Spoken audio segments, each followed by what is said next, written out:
सभी लोगों का YouTube चैनल पर हार्दिक स्वागत एवं अभिनंदन करता हूँ। खासकर ये वीडियो विद्यार्थियों के लिए बनाने जा रहा हूँ।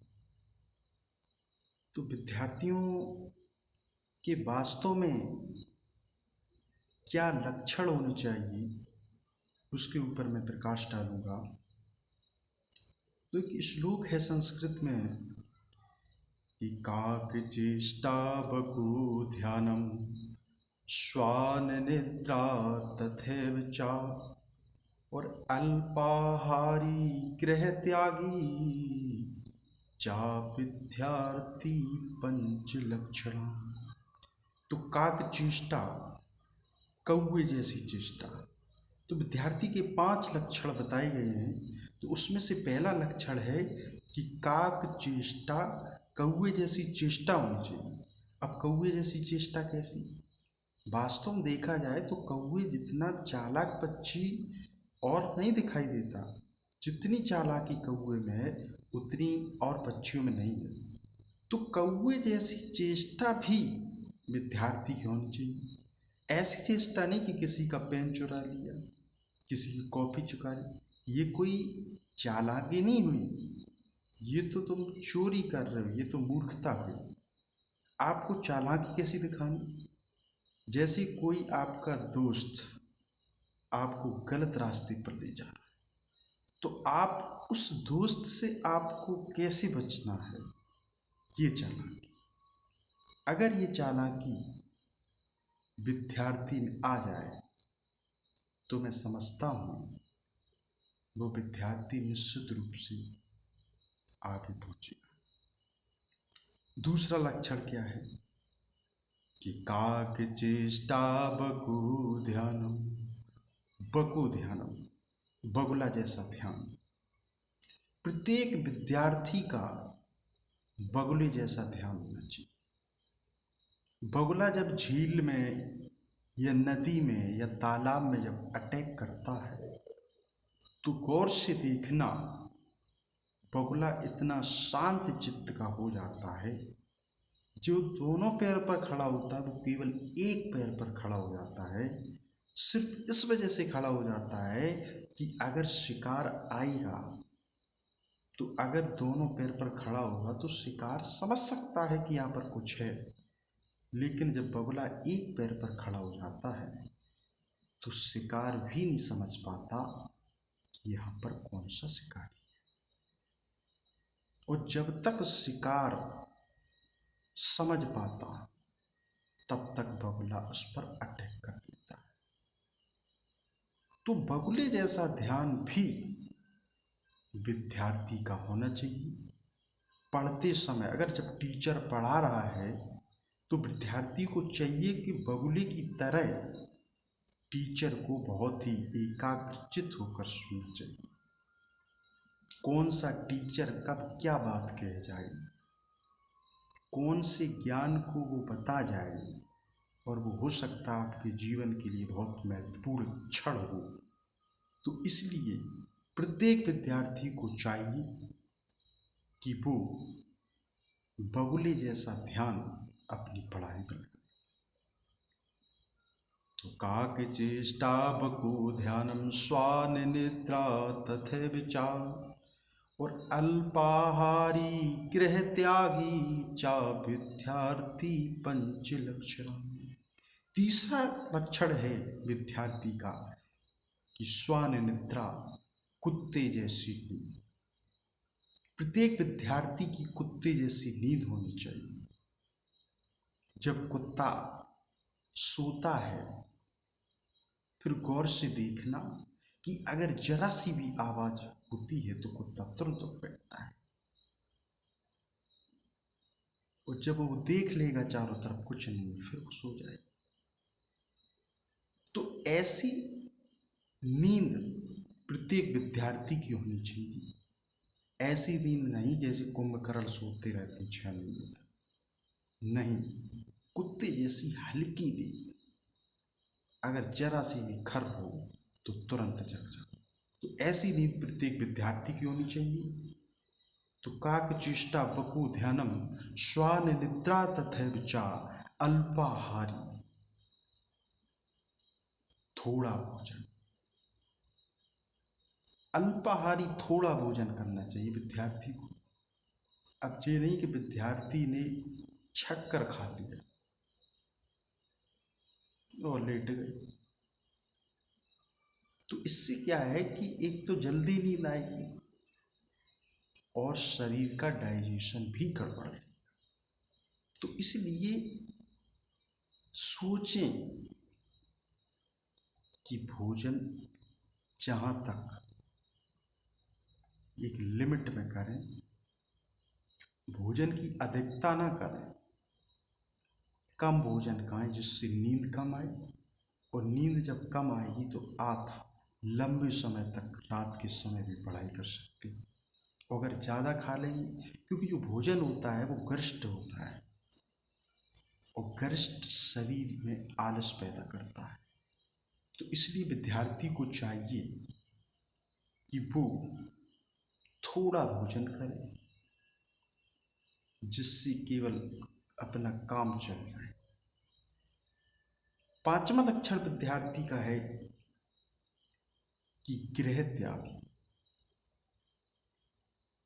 गृह त्याग का मतलब ये नहीं कि घर से रूठ कर भाग गए या घर बार को छोड़कर भाग गए, ये गृह त्याग नहीं। गृह त्याग उसे कहेंगे कि जैसे आपके ननिहाल में मामा के यहाँ शादी है, मामा की, तो शादी होगी 1 या 2 दिन की और आप पहुंच गए 4 दिन पहले। तो जब तुम 4 दिन पहले पहुंच जाओगे और फिर 2-3 दिन शादी में और रुकोगे तो ये तो पूरा हफ्ता ही निकल गया। तो इसमें लॉस किसका है? एक हफ्ते में जो स्कूल में आपको पढ़ाया जाएगा, एक हफ्ते में जो आपको कोचिंग में पढ़ाया जाएगा, वो आपको कहाँ तक नुकसान पहुँचाएगा ये आपने कभी सोचा है? तो कोशिश करें शादी में कम जाएं और कहीं घूमने कम जाएं। जब तक आपका पढ़ाई का ये जीवन है, विद्यार्थी जीवन है, तो कोशिश करें कम से कम इधर उधर जाने की। अब रिश्तेदार आ गए घर में, बुआ आ गई, मौसी आ गई, कि आप पढ़ने ही नहीं जाएंगी जब तक बुआ नहीं जाएंगी। अब बुआ तो अपने घूमने आई हैं, अपने माता पिता भाई बहन के यहाँ, तो वो तो जब तक रहेंगी रहेंगी नहीं चली जाएंगी। अब विद्यार्थी क्या कहता है कि हमारी बुआ आ गई तो इसलिए पढ़ने नहीं आ पाई। तो ऐसा नहीं होना चाहिए। बुआ आई हैं, अपने बुआ घूमेगी, जब तक रुकेंगी रुकेंगी, लेकिन आपको नियमित स्कूल आना है, नियमित कोचिंग जाना है। जब टाइम थोड़ा मिले 1-2 घंटे अपने बुआ से बातचीत करें। अब ये नहीं कि बुआ आई तो उन्हीं के पीछे लगे। तो कोशिश करें कि रिश्तेदार भी घर पे आते हैं तो अपना उतने समय दें, ज़्यादातर पढ़ाई पर ध्यान दें। क्योंकि ये जो जीवन है, ये विद्यार्थी जीवन है। इस दुनिया में सबसे अच्छा अगर जीवन है तो विद्यार्थी जीवन है। इसके अलावा इतना अच्छा और कोई जीवन नहीं है। लेकिन अगर ये जीवन गंवा दिया तो ये जीवन वापस आने वाला नहीं है। तो कोशिश करना है कि पढ़ाई पर ज़्यादा ध्यान दें जब तक आप पढ़ रहे हैं। और पढ़ने के बाद जब पढ़ाई छूट जाती है फिर तो लोग इधर उधर जाते ही। लेकिन विद्यार्थी के लिए विशेष कर मैं बता रहा हूँ कि जब तक आप पढ़ें तब तक विशेष कर पढ़ाई पर ध्यान दें, तभी आगे कुछ आप कर सकते हैं, अन्यथा कुछ नहीं कर पाए। तो एक छोटी सी कहानी है एक इंजीनियर की। एक समय की बात है कि एक बार पानी के जहाज में कुछ टेक्निकल कमी आ गई। बड़े बड़े इंजीनियर आए, देश के कोने से बड़े बड़े इंजीनियर आए, लेकिन किसी भी इंजीनियर ने उस टेक्निकल को सही नहीं कर पाया। जब देश के कोने से कोई इंजीनियर नहीं कर पाया उसको ठीक, तो बाहर से विदेश से एक बहुत जाना माना इंजीनियर को बुलाया गया और उस इंजीनियर की फीस कितनी थी? 1 सेकंड की 1 लाख रुपए। 1 सेकंड का 1 लाख रुपया, इतनी उसकी फीस थी। जब उसे बुलाया गया और वो आया, उसने जहाज में प्रवेश किया और जैसे ही उसने देखा 1 मिनट में उसको ठीक कर दिया। जब 1 मिनट में ठीक कर दिया तो सब भौचक्के रह गए। जो देश विदेश, देश से कोने से आए एक भी इंजीनियर उसको ठीक नहीं कर पाए, और इस इंजीनियर ने 1 मिनट में इसको ठीक कर दिया। तो बहुत विचार करने की बात है। वास्तव में उसमें कुछ टैलेंट तो था जो उसने एक मामूली से समय में उसको ठीक कर दिया।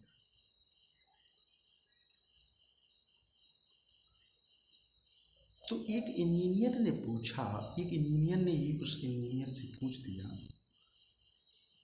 कि आप 1 मिनट में ठीक कर दिया और इतनी सारी फीस आप ले ली। तो उसने कहा, तो उसने क्या कहा, प्रत्येक विद्यार्थी को जो मैं बताने जा रहा हूँ उसको गौर से सुने। उस इंजीनियर ने क्या जवाब दिया? उस इंजीनियर ने कहा कि एक इस छोटे से स्क्रू को कसने के लिए ही मैंने ये पूरी जिंदगी लगा दी। इस एक स्क्रू का ये रुपए नहीं है, ये मेरी पूरी जिंदगी की कमाई है। अगर इस पूरी जिंदगी में अगर एक छोटे से स्क्रू को हम ठीक न कर पाते तो ये मेरे पूरे जीवन की मेहनत बेकार हो जाती।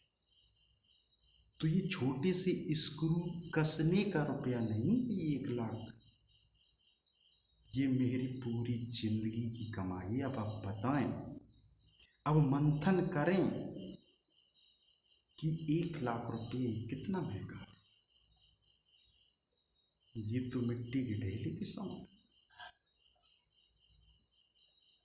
जो व्यक्ति एक घंटे का 1 लाख रुपया लेता है और उसने अपनी पूरी जिंदगी का 1 लाख रुपया लिया, पूरी जिंदगी जो पढ़ाई में लगा दी उस स्कूल को समझने में, उसका 1 लाख रुपया वो तो नॉर्मल था। तो विद्यार्थियों को भी चाहिए, इससे हमें शिक्षा मिलती है कि जिस तरीके से उसने एक स्क्रू को समझने इतनी अपनी पूरी जिंदगी लगा दी, तो हमें भी कुछ करने के लिए अपने जीवन को समर्पित करना होगा, तभी हम कुछ कर सकते हैं। हम चाहें कि 1 दिन में, 2 दिन में या 1 साल में सब कुछ कर लें, ऐसा असंभव है। क्योंकि इस दुनिया में सबसे बड़ी अगर चीज़ है तो वो अनुभव है, और दूसरी अगर चीज़ है तो मैं मानता हूँ लगनशीलता है। लगनशीलता और अनुभव, इससे बढ़कर इस दुनिया में मैं नहीं मानता। अगर कोई भी चीज़ बड़ी है तो 2 ही चीज़ें हैं, एक लगनशीलता होनी चाहिए और एक व्यक्ति के अंदर अनुभव होना चाहिए। अगर ये किसी व्यक्ति के अंदर, यदि किसी विद्यार्थी के अंदर ही अगर ये 2 चीज़ें हैं तो मैं समझता हूँ उसे आगे बढ़ने से इस दुनिया में कोई नहीं रोक सकता। अब पॉइंट उठता है कि अनुभव आएगा कैसे? अनुभव की 1-2 दिन से या 1 साल से नहीं आ जाता। अनुभव एक बहुत बड़े लंबे समय से आता है। कई व्यक्तियों के बाल सफेद हो जाते हैं, तब कहीं एक अनुभव पर पहुंच पाता है। प्रधानमंत्री नरेंद्र मोदी जी इस समय आपके प्रधानमंत्री हैं, तो उन्होंने भी कितना संघर्ष किया। चाय से लेकर आज दिल्ली की गद्दी पर बैठे हैं। तो दिल्ली की गद्दी पर ऐसे ही नहीं बैठ गए कि 2 महीने 3 महीने में बैठ गए। बस आपको लग रहा है कि मोदी जी प्रधानमंत्री 2 बार बन गए, लेकिन अगर उनके बैकग्राउंड को देखें तो उन्होंने कितना संघर्ष किया, ये तो आप उनकी जीवनी पढ़कर ही समझ पाएंगे। कोई व्यक्ति अगर ऊपर पहुंचा है तो निश्चित रूप से उसने संघर्ष करके ही पहुंचा है। बिना संघर्ष की इस दुनिया में कोई आगे न बढ़ पाया है और न बढ़ पाया था और न कभी बढ़ पाएगा। तो प्रत्येक विद्यार्थी को चाहिए कि हम भी लगनशील बने, मेहनत करें। जब बच्चे क्लास में पढ़ते हैं तो टीचर पढ़ाता है तो कुछ बच्चे समझते हैं कि टीचर पढ़ा रहे हैं, वो क्या जाने कि बच्चे क्या कर रहे हैं। लेकिन ये भूल जाना कि टीचर जिस परिवेश में तुम हो, उस परिवेश से वो टीचर काफी समय पहले गुजर चुका है। ये कहीं ना कहीं तुम भूल गए। तो जो तुम विद्यार्थी हो आज, और वो विद्यार्थी जीवन से बहुत समय पहले गुजर चुका है, तो जो तुम कर रहे हो वो जानता नहीं, मगर वो टीचर आपसे कहता नहीं, वो जानता सब है। क्योंकि हर टीचर की क्लास में पढ़ाते समय प्रत्येक विद्यार्थी पर नजर रहती है कि कौन विद्यार्थी पढ़ रहा है, कौन विद्यार्थी नहीं पढ़ रहा है, कौन विद्यार्थी क्या कर रहा है। प्रत्येक टीचर की नजर रहती है। मगर टीचर नहीं कहता है तो विद्यार्थी को ये लगता है कि टीचर हमारे बारे में कुछ नहीं जानता। मगर आप अंधकार में हैं। ये आपका भ्रम है कि टीचर कुछ नहीं समझता। टीचर सब जानता है। जो टीचर तुमको डेली पढ़ा रहा है वो क्या तुम्हारे बारे में नहीं जान पाएगा? बिल्कुल जान पाएगा। तो पढ़ते समय विशेषकर ध्यान बिल्कुल पढ़ाई पर रखें। टीचर जो बताए उसको घर पर जाकर फिर उसको रिवाइज करें। बार बार कॉपी पर लिख कर देखें, फिर कॉपी को बंद कर कर फिर उसको लिख कर देखें।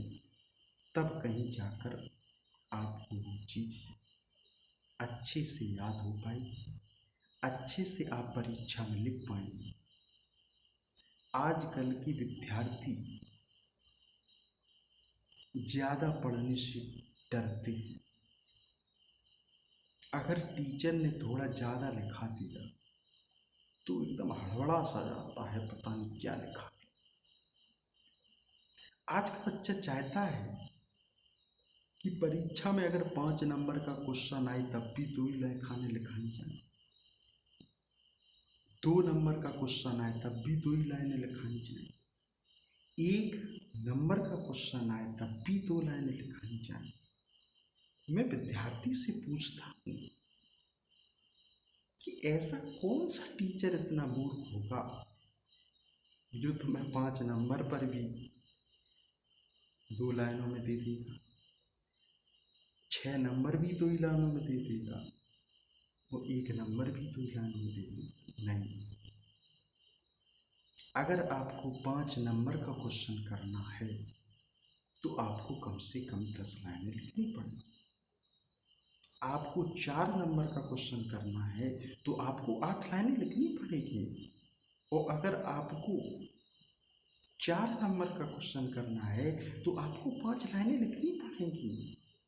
और अगर आपको 2 नंबर का करना है तब आपको 2 या 3 लाइनें लिखनी पड़ेगी। लेकिन आज का विद्यार्थी चाहता है कि जितना कम से कम लिखाया जाए उतना ही अच्छा। समस्या ये है कि आजकल विद्यार्थी की याद करने की क्षमता, सोचने की क्षमता बिल्कुल सिमट कर रही है। क्योंकि उसका रीजन है, मैंने पहले ही बता चुके हैं कि विद्यार्थी का जीवन भी बगुले की तरह एकाग्रचित्त होना चाहिए। जब तक हम अपने दिमाग को एकाग्र नहीं करेंगे तब तक हम कुछ नहीं कर सकते। दिमाग तो एक ही है, चाहे उसे 4 जगह घुमा लो, चाहे उसको एक जगह घुमा लो। 4 जगह दिमाग घुमाओगे तो 4 जगह जैसी दिमाग की ही पढ़ाई होगी। और अगर आप एक जगह घुमाओगे तो एक जगह जैसी पढ़ाई होगी। तो कोशिश करें कि पढ़ते समय ज़्यादातर दिमाग को एकाग्र रखें। पढ़ते जो हैं उसका मनन करें, चिंतन करें, तभी आपको अच्छी तरीके से कोई भी चीज़ समझ में आएगी। और अगर उस चीज़ का आप चिंतन मनन नहीं करेंगे तो मैं समझता हूँ कि कुछ समय तो वो याद रहेगा, लेकिन लंबे समय के बाद आप उसको बिल्कुल भूल जाएंगे। तो इसलिए विद्यार्थियों से आग्रह है कि अगर जिस विद्यार्थी में ये 5 लक्षण हैं तो मैं समझता हूँ वो वास्तव में एक महान विद्यार्थी होगा। और महान विद्यार्थी रहे हैं जिनके ये 5 लक्षण रहे हैं। तो इसलिए विद्यार्थियों से विशेष आग्रह है कि जब तक पढ़ाई करें तो अच्छी सी पढ़ाई करें, भले ही 2 घंटे करें लेकिन अच्छे से करें। क्योंकि अच्छी पढ़ाई से ही कुछ हासिल हो सकता है, अन्यथा कुछ हासिल नहीं कर पाएंगे। तो आज बस यहीं तक, और इसी तरह मैं आगे वीडियो बनाता रहता हूँ। और हम वीडियो अभी विद्यार्थियों के लिए बनाऊँगा।